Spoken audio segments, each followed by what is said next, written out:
everybody, welcome back to the channel, JT Open Stuff. Today, guys, we are going to be opening up what has finally appeared in my local Target, and that is some Zootopia 2 figures.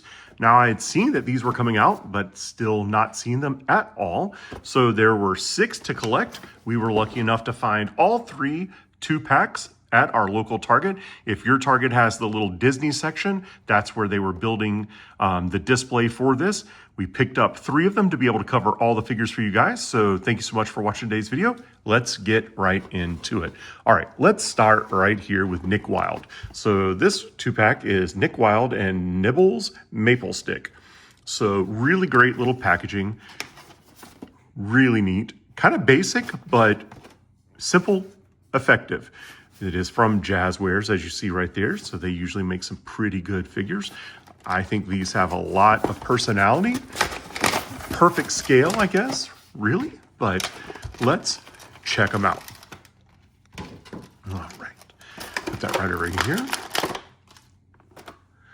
Let's see.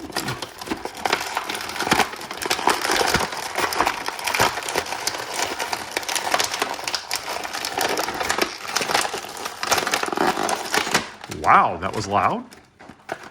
That was incredibly loud.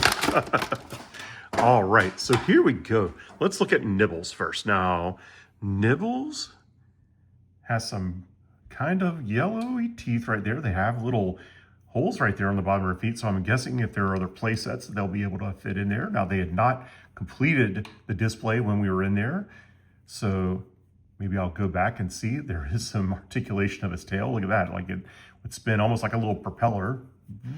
So that's pretty cool. As you can see right there. This little fishing vest on there. So that is a very, very cute figure. All right, and then this Nick, that sly look on his face. Now there is a little bit of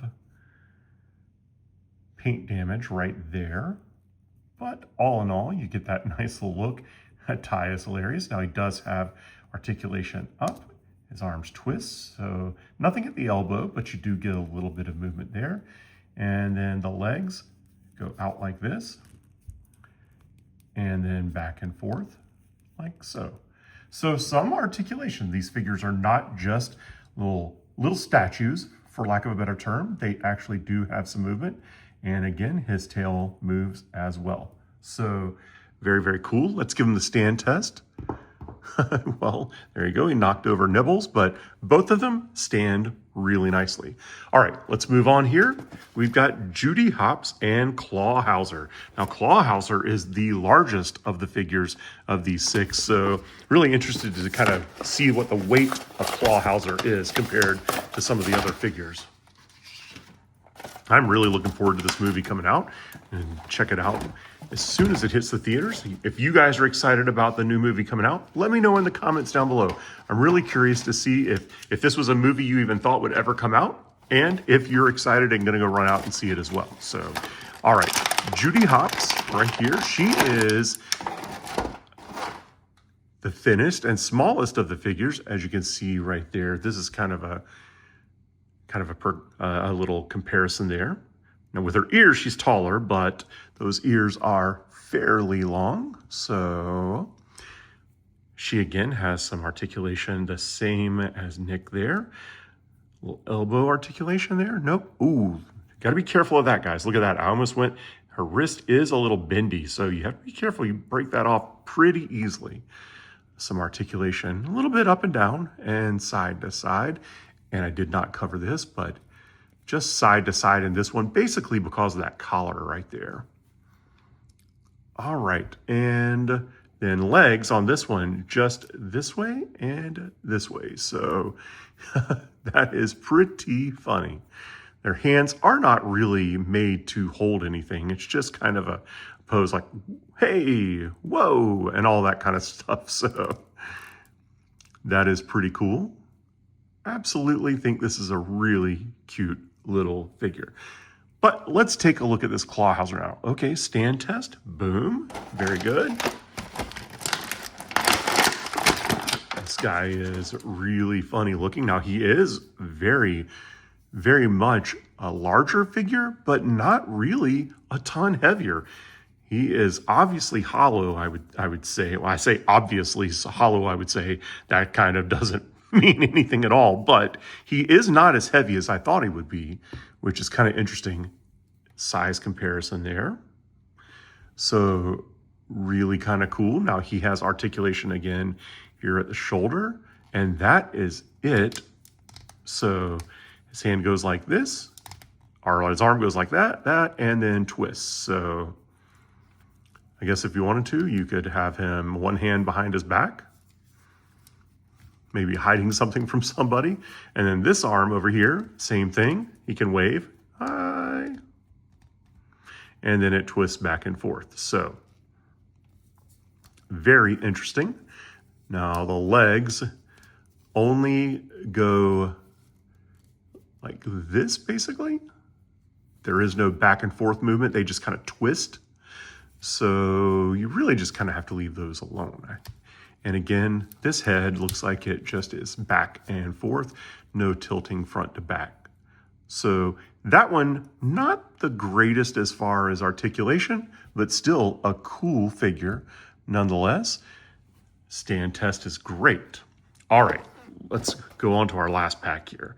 This is Gary DeSnake and Pawbert Linksley. So very, very cool looking pack. I'm really curious to see if there's any articulation at all to this Gary figure here. That is going to be what I'm most interested in with this 2-pack. So let's go ahead and get those out. Put that right over there. And let's see. Look at Pawbert first. Now, similar articulation to some of the other ones.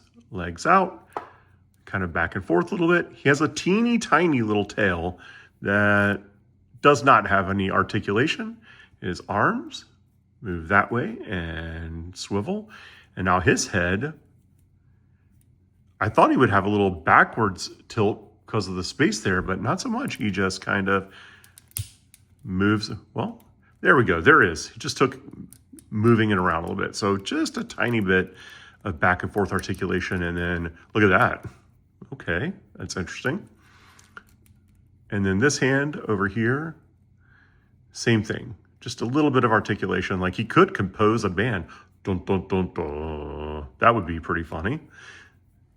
But all in all, a cool little figure right here. So stand test complete. And let's move on to this Gary DeSnake.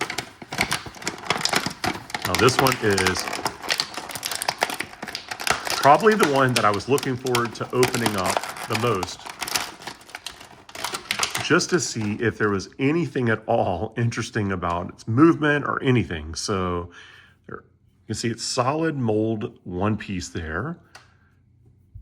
Really cool little scale texture there. He's got a little belly bag, a little fanny pack, if you will, on his neck, looks like.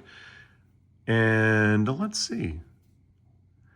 Yeah, some articulation of just his head. So he can kind of give a side eye to somebody. No real back and forth articulation, just kind of side to side. You can look up like, what? Huh? So really kind of interesting that they made a figure that has such a small amount of articulation. But if you're a fan of the series and you want to be a completionist, you absolutely are going to have this Gary DeSnake. So very cool that they would even make it. So guys, tell me, which one of these figures was your favorite? I'm really curious to know in the comments down below which one you guys say. I really appreciate you guys watching today's video. I think if I was going to have to go with one of the figures as my favorite, I like the Gary DeSnake, but I think it's going to have to be Nick. I mean, look at that tie. That thing is awesome. Altogether though, guys, thank you. I really appreciate you watching today's video. Please do, whoa, Judy, stay where you're at. Please do hit that like button. Share this video with a friend, and I'll see you guys on the next great toy opening video.